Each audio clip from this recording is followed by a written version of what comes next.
Yeah, so, I mean, implicit bias is, I mean, you take this test where that occurs on the order of milliseconds, where you're asked to associate words like good or bad with black or white faces. You can do this with anything. You can do it with apples and oranges, and how fast you associate one thing with a positive word versus a negative word, you get a score that sort of spits out the degree to which you're implicitly biased against one or the other.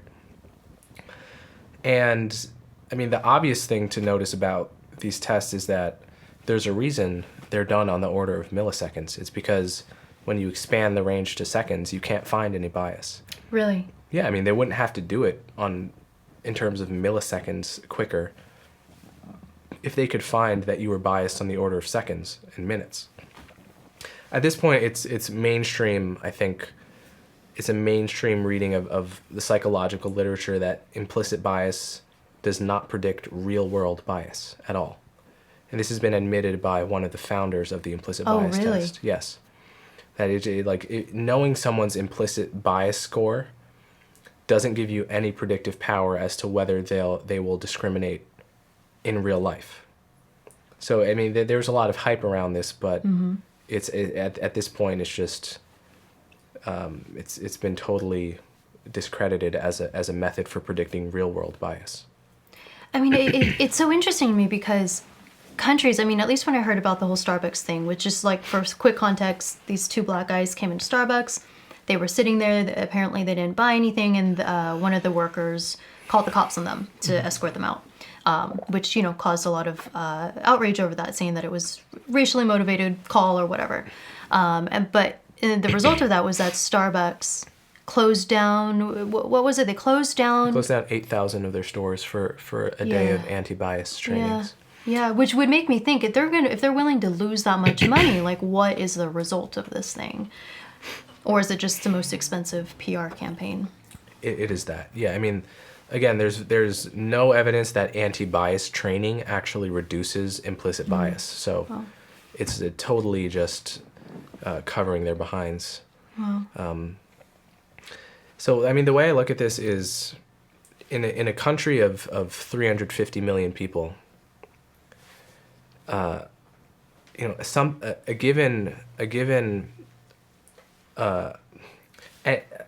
something that has a 1 in a billion chance of happening to you on any given day will happen to it'll happen to someone like 3 times a week or twice a week, right? If you just look at the probability of it, a 1 in a billion chance in a country that's a third of a billion will happen to someone somewhere every third day.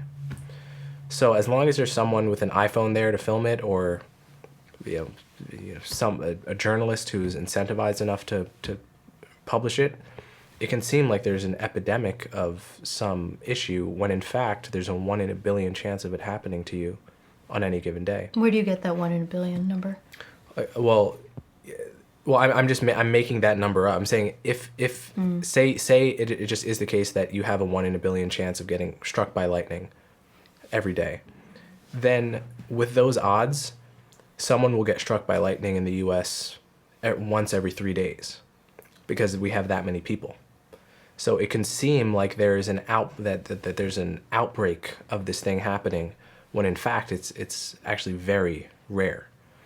So, I mean, another way of looking at this is that a big problem with the way people look at racist incidents, let's just assume the Starbucks was a racist incident. It's actually unclear that it was, but let's just assume for the sake of argument.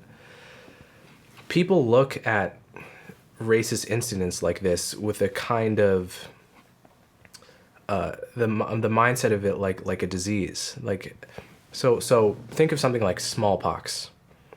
Smallpox used to be a huge issue, and it's the kind of issue where it's not enough to get rid of 90% of it or 99% of it. It really is useful to find the last person in the world with smallpox and make them not contagious, and just you never hit diminishing returns fighting something like smallpox.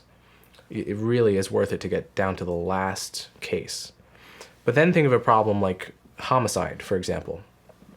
Like the homicide rate in New York used to be 10 times as high as it is now in the 90s. We've gotten rid of 90% of the problem, but it's still 200 or 300 people in a city of 8 million get killed every year. What would it take to get the homicide rate in New York down to 0, right? It could be done, but it would require a completely totalitarian top-down solution, putting cameras inside of everyone's houses and marshaling the police to do nothing else but try to prevent homicide. It would be unlivable. It would not be worth it. You would hit diminishing returns trying to get the homicide rate literally down to 0. So many people view racist incidents as a kind of smallpox scenario where it is worth it to continue fighting it down to the very last instance. Where I view it as much more like the homicide problem, where you can reduce racism and racist incidents 90%, and it could be the case that you just hit diminishing returns at a certain point, because in a country of 350 million, there will always be enough bad people to justify a few racist instances that don't indicate a trend or an epidemic. And we just have to, it's interesting that we just don't have these intuitions about homicide. Like no one is scandalized by the fact that there were 200 homicides, 200 or 300 homicides in New York last year. But if there are a couple racist incidents at a Starbucks, it's a national scandal. No, I mean, this doesn't make any sense. They're treating it like a disease outbreak, right? Which is, in my view, the definition of a moral panic. I think that a lot of that, I guess anyone who's not black assumes I just have to go with what I hear the black experience is like. Yeah. So. Yeah. Yeah. I mean, that goes back to the issue of certain voices being promoted in the black community and others being pushed down. Yeah. So what do you think is the future for this conversation? Because like we mentioned earlier, this is almost an impossible conversation to have.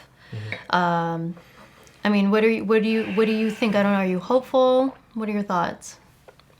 I have a policy against making predictions because almost all predictions are wrong. Yeah. I mean, I don't know what to expect. I really don't know. Yeah. I'm doing my best to do my part, but we'll see. Yeah. Is there anything else about this issue that you want to get out there, you wish was out there more, but you don't see enough of? I think we covered a lot. A lot. Yeah. We covered a lot. Yeah. I really appreciate you coming on and like really hashing all of this out, because your work is really, really detailed and it's really interesting.